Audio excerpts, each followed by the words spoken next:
UFC 311, UFC newcomer Payton Talbot went in as a -1300 favorite against 37-year-old UFC veteran Raoni Barcelos. That's a 93% probability of winning and seemed to reflect the expectations of those watching who were familiar with who he was. Even though this was just his fourth fight in the UFC in a little over a year against competition that left a lot to be desired, Payton was a standout in Dana White's Contender Series, who Dana himself called an absolute predator, which seemed to fit as he knocked out his last opponent in just 19 seconds. And it was no secret that he was clearly receiving a hard push from the UFC, being one of the only prelim fighters to be featured in the embedded vlogs, getting his own origins video calling him Reno's rising star, being featured in the UFC 5 video game, and constantly being compared to former bantamweight champion and another Contender Series standout Sean O'Malley. He's sick to watch. I watched him on that Contender. He backflipped out of that fucking single leg. That was sick. And he was closing out the prelims with what everyone assumed would be yet another devastating knockout finish. Everything was set in motion to begin the seemingly inevitable launch into superstardom. Now his opponent, Raoni Barcelos, seemed like a layup. On the wrong side of 30, ranked well outside of the top 15 at bantamweight, he proved to be a bit chinny in the past by getting brutally finished by another rising UFC star in Umar Nurmagomedov. But he was gritty, he had real skills and experience, and most importantly of all, he was offended that the new guy was being given such high odds of winning against him. I have such a long history in the sport. I've done so much in this sport that people may not even realize, and it was just so disrespectful, you know, so that really made me go in there and train harder to get this win, and including things in my camp that I wouldn't ordinarily do because I wanted to prove to everyone that these odds are just completely insane. And with that chip on his shoulder, he went in and manhandled the rising star through the most tried and true method in MMA, simple yet effective grappling. Round after round, the former 5-time national wrestling champion of Brazil and Brazilian Jiu-Jitsu black belt took and held Payton down, while Talbot, who had previously stated that he didn't really like wrestling and that being on his high school wrestling team was enough experience for him, unsurprisingly had absolutely no answer. And just like that, not only did he mess up everyone's parlays, but he became yet another failed UFC project because once again the UFC got excited by the potential marketability of his skills and not how objectively effective they were against the competition in his weight class. There was absolutely no reason for him to be such a favorite, being as untested as he was, but the bookies were probably thinking that the UFC wouldn't actually match him up against somebody that could beat him. And they tried their best not to. They just didn't realize how bad Payton's grappling skills actually were because they were too busy devising a Gen Z marketing plan that he was going to become the centerpiece of. And to be fair, it wasn't just the UFC that was getting prematurely excited. This guy was on the verge of going viral and started popping up in random parts of the internet. So you eliminated me for what?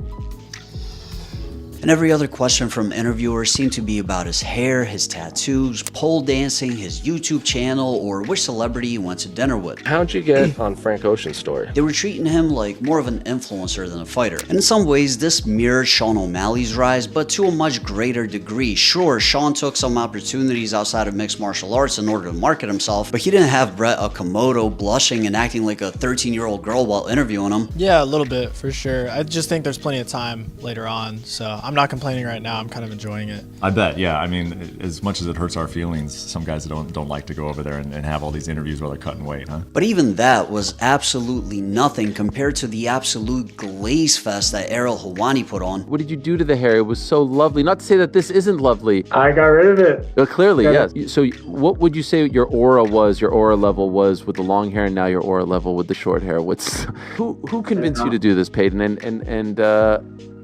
Well, just looking at your face right now, I'm not sure how you feel about it in retrospect. Yeah, I mean, I like women, so that is definitely a thing. Did you hook up with anyone? Like, are they? I don't know how long ago this was. Like, your hair is different. Ariel, I haven't yet.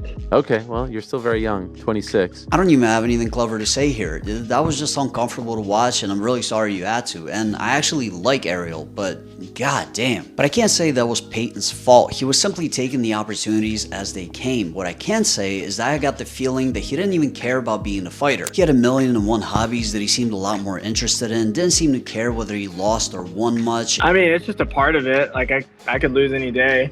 But I don't have anxiety over it. I'm just like, whatever happens in the fight, we're gonna have fun after. And didn't even care about mixed martial arts until he saw a Conor McGregor fight at the age of 18 and likened it to artistic expression. And that's nice, I guess. Some may even consider that to be inspiring, but all that says to me is that he's not really a competitor. He just wanted to do it because Conor McGregor made it look cool, and he thought that it would give him a neat life experience, just like the rest of his hobbies. Somebody called him an edit merchant, and I think they couldn't have been more spot on. Everything he does seems to be for a 30-second edit that you can put on Instagram, YouTube, or TikTok. There's no substance there at all, no drive, no fire, no desire to overcome adversity. He just acts like your girlfriend when she beats you at a fighting game that you've been practicing for months by just mashing buttons, just like an aloof and condescending, yeah, this is cool, I guess, kind of vibe. Like, he seems to just be fine with being an ironic meme, which is cool, but you still have to win key fights in order for that to work. Otherwise, your claim to fame will be troll posts on message boards and Facebook groups calling you the Zesty goat. And while that's funny, wasting marketing dollars on that while ignoring guys that are actually good because they grapple too much or don't have the right look or last name is just fucked up. And it wasn't always like that. There was a time when the UFC prided itself on the mixed aspect of mixed martial arts. Grappling wasn't just welcomed, but it was the thing that differentiated MMA from every other combat sport. I mean, Joe Rogan defended it tooth and nail on SportsCenter against boxing promoter Lou DiBella that was making the same argument against it that a lot of MMA fans make today.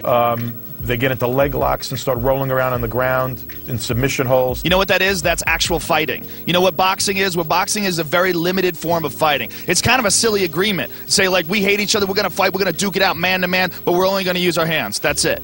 What ultimate fighting is, it's the actual sport of fighting. It encompasses all aspects of fighting: ground game, kicking, punching, elbows, submissions, all the above. That's why it's much more exciting. That's why it's a much more dynamic sport. The UFC used to let superstars develop naturally regardless of their fighting style. There was a major difference in how Chuck Liddell and Tito Ortiz fought, for example, but they were both extremely popular for a time because they were both good, which made the fans notice them organically. There wasn't this overarching anxiety over creating the next superstar, and I suppose a lot of that has to do with how much bigger and richer the company is now and how much more important having superstars is. But I think the real change in how they scout and develop talent came when they got their first crossover superstar in Conor McGregor. Within just a couple of years, they generated more attention and money with Conor than they thought was possible within the coming decade, culminating in a crossover boxing match against Floyd Mayweather, the total revenue of which was close to $1 billion. The explosive growth led to them selling the company for over $4 billion, and the UFC became a scouting factory, perpetually looking for the next exciting knockout artist with the edge. And when they find somebody that fits the bill, they tend to use the boxing model of building them up very slowly, ensuring that they don't lose. And while that makes perfect sense from a marketing perspective, they tend to ignore and mask the fighter's vulnerabilities, which makes them believe their own hype, leaving them wide open to being exposed, which instantly makes all the previous time, effort, and money invested into building them up a complete waste. And while Conor McGregor inadvertently created this trend, Conor McGregor himself was the furthest thing from a creation. He developed his popularity organically, just like Khabib, Georges St. Pierre, or even guys like Jorge Masvidal. These were people that were able to grow by being able to ignore the pressure to conform to a certain way of being just because it worked once. And ultimately, that's the only real way a superstar can be created. But that's just my opinion. Let me know what you think in the comments down below. Like the video if you liked it, and if you want to see more videos like this, hit the subscribe button and the notification bell next to it. And if you want to support the channel further, become a member by hitting the join button if you're on Android or desktop, or the link in the description if you're on iOS. Have you ever heard of the Lovely Feathers? No.